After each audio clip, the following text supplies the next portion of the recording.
Dans cette dernière vidéo, on va parler des modalités d'inscription au BPJEPS. Mais avant ça, il me faut vous dire deux petites choses qui semblent importantes. Ces deux expressions qu'on a l'habitude d'utiliser, je vais vous les donner et on va les développer ensemble. Avant de s'inscrire, il faut réfléchir. Pas de projet, pas de BP. Alors pourquoi je vous dis ça? Tout simplement parce que c'est quelque chose de fondamental. Beaucoup de personnes se disent tiens, moi j'aime le sport, peu importe l'âge d'ailleurs, je trouve ça chouette, j'aime bien le pratiquer et c'est fun et ça me donne envie. Et donc comme c'est fun, tiens, je deviendrai bien éducateur sportif. Et on peut le dire, parfois elles voient la lumière, elles se disent bah ok, ça va être génial. Et puis quand elles arrivent en formation, elles se rendent compte que il y a certains aspects qui plaisent, puis il y en a d'autres qui plaisent un petit peu moins. Ce qui est tout à fait normal, aucune formation n'est parfaite. Mais en fait, devenir éducateur sportif, c'est pas juste aimer le sport. Aimer le sport, c'est un des éléments qui font qu'on peut avoir envie de devenir éducateur sportif, mais il y a plein d'autres éléments qui doivent normalement vous amener à avoir envie de le devenir. La volonté de transmettre, le fait d'avoir envie de vivre du relationnel quotidiennement avec des personnes, de pouvoir les accompagner, de les aider, pour les faire pousser, les faire grandir, par exemple. Et là encore, cette motivation-là, à un moment donné, elle peut fonctionner, mais quand on s'engage sur une formation d'1 an, qui fait 670 heures de cours en théorie, 310 heures de cours en alternance, voire beaucoup plus, 800 si on est en apprentissage, ces motivations de départ, elles peuvent vite s'effriter si on n'a pas à un moment donné un projet solide. C'est ce qu'on peut constater de notre côté sur du vécu. Une formation c'est long, une formation c'est une transformation. Pour se transformer, il faut faire des efforts et c'est clairement quelque chose de pas facile. Et quand on doit faire ça pendant une année, ça demande d'avoir une motivation intérieure, une motivation intrinsèque qui est importante. Le fait d'aimer le sport, je vous le dis tout de suite, c'est pas suffisant. La vraie question c'est quel est votre projet? Le BP, on l'a vu, ça peut être une étape pour aller faire d'autres choses, mais au jour d'aujourd'hui, si vous entrez en formation, qu'est-ce que vous avez envie de faire après? Il faut au minimum que vous ayez une ou deux réponses à cette question. L'idée, c'est pas d'avoir un projet ficelé sur 2-3 ans. Si vous l'avez, c'est tant mieux, mais le but du jeu, c'est d'y avoir vraiment réfléchi parce que c'est la garantie que vous ayez une motivation intérieure suffisante pour aller jusqu'au bout de votre formation. Si maintenant c'est le cas, ça tombe bien, je vais vous expliquer comment on fait pour pouvoir s'inscrire sur nos formations. Alors, c'est vraiment pas très compliqué.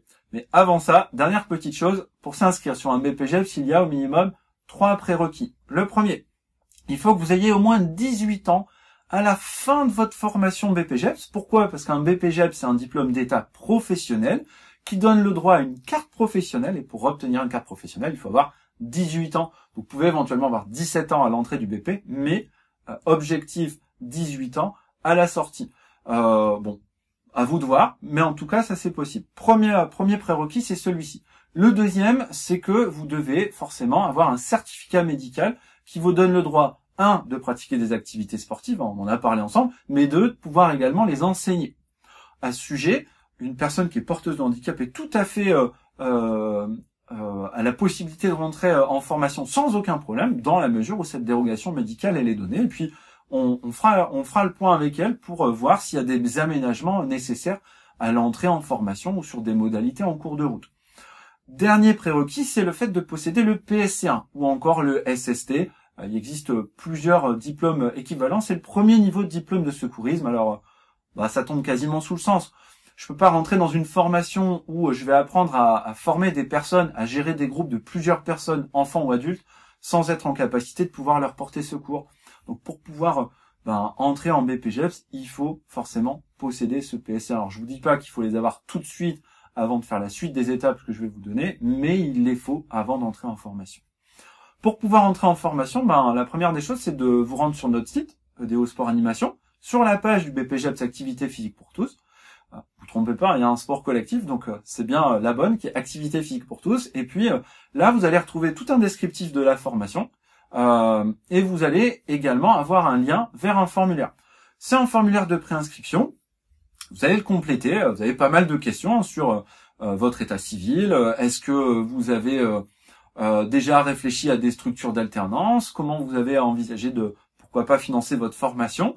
Vous remplissez ce questionnaire et à l'issue, vous allez avoir un mail automatique qui va vous être envoyé avec une fiche d'inscription et une liste de documents à nous faire parvenir. Ces documents sont à nous faire parvenir tout simplement par mail. Ils doivent être scannés en PDF et en un seul tenant.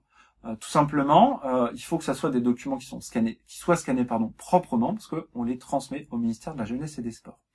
Quand vous allez remplir ce formulaire, nous on va avoir une trace du fait que vous y êtes passé, et tout simplement on va vous contacter par téléphone pour faire deux choses. La première, valider si votre projet de formation coïncide bien avec la formation du BPJEP. C'est important pour nous. Parfois, et ça arrive, vous avez des personnes qui veulent rentrer dans une formation et qui ont un projet en particulier, et malgré le fait d'avoir fait des vidéos comme celle-ci, il y a des petites infos qui sont passées à la trappe, et on se rend compte en fait en discutant que pour atteindre leur projet, c'est pas forcément le bon BPJEP qui est à réaliser. Donc nous, on est responsable de vérifier tout ça, donc on va vous contacter au téléphone pour faire le point, et puis également on va faire le point sur votre financement, pour vous donner des pistes si vous en avez pas, ou pour vous accompagner administrativement, si tout simplement vous en avez. Vous remplissez le formulaire, on vous appelle, vous nous envoyez les documents scannés avec toute la liste que vous pouvez d'ailleurs voir en ligne sur le site. Et puis la dernière étape pour vous, pour pouvoir mettre votre premier pied en formation et notamment signer votre convention de formation, ça va être de valider ce qu'on appelle des tests de TEP, qui sont des tests d'exigence préalable. Alors ces tests-là, en fait, ils existent sur tous les BPJEPS. Pourquoi? Parce que le ministère de la Jeunesse et des Sports et de la Cohésion sociale veut valider un certain nombre de choses avant qu'une personne elle puisse rentrer. De notre côté, pour le BPJEPS Activité Physique pour tous, vous en avez le descriptif sur la page du site en ligne. Je vais y revenir rapidement. Il y a deux tests. Le principe de ces tests, c'est de vérifier que vous avez une condition physique, non pas d'un sportif de haut niveau, c'est tant mieux si vous l'avez, bravo, mais plutôt d'un niveau de condition physique honorable. Ces deux tests sont les suivants. Le premier, c'est un parcours d'habileté motrice. Vous allez devoir y enchaîner, vous le voyez, vous le verrez sur le site, slalom, ballon à la main, slalom, ballon au pied, passer sur des poutres, roulade avant, des roulades arrière, des objets à lancer, des haies à franchir, le tout sur un temps spécifique, donc chronométré, avec un minimum d'erreurs à réaliser. Sincèrement, si vous avez une pratique sportive depuis plusieurs années et que vous êtes un minimum polyvalent, j'aurais envie de vous dire, ça se fait les doigts dans le nez. Encore aujourd'hui, en ayant une condition physique qui est plus la même qu'il y a quelques années, je vous fais ça easy, facile. Le deuxième test, c'est un test qui est bien connu des sportifs qui s'entraînent régulièrement, qui est le test Luc Léger, ce qu'on appelle le test navette. Et donc vous allez devoir en fait sur une distance de 20 mètres, courir de plus en plus vite, arriver à une ligne avec un système de bip. Et puis, à chaque fois que vous entendez le bip, hop, il faut être à la ligne. Et puis, le rythme va s'accélérer. On va avancer par palier. De mémoire, pour les femmes, il faut atteindre et valider, donc terminer le palier 7. Et pour les hommes, le palier 8. Ça demande un petit peu d'entraînement et il est nécessaire de le faire. Vous avez su vous inscrire. On a validé votre projet au téléphone. Vous avez monté votre financement. Vous avez signé votre convention et vous venez de valider les tests de TEP. Bienvenue. Vous démarrez votre formation avec nous. Et on attaque par le module sécurité. Maintenant, il y a forcément des choses qu'on n'a pas eu le temps et que j'ai pas eu le temps de développer dans les vidéos qui viennent d'être réalisées. Donc, si vous avez des questions en plus de ces différentes vidéos, vous pouvez nous contacter par mail ou directement tout simplement par téléphone. Vous avez nos coordonnées téléphoniques qui sont présentes sur le site. On se fera un plaisir de vous y répondre et puis, qui sait, on se retrouvera peut-être en formation. Allez, à très vite.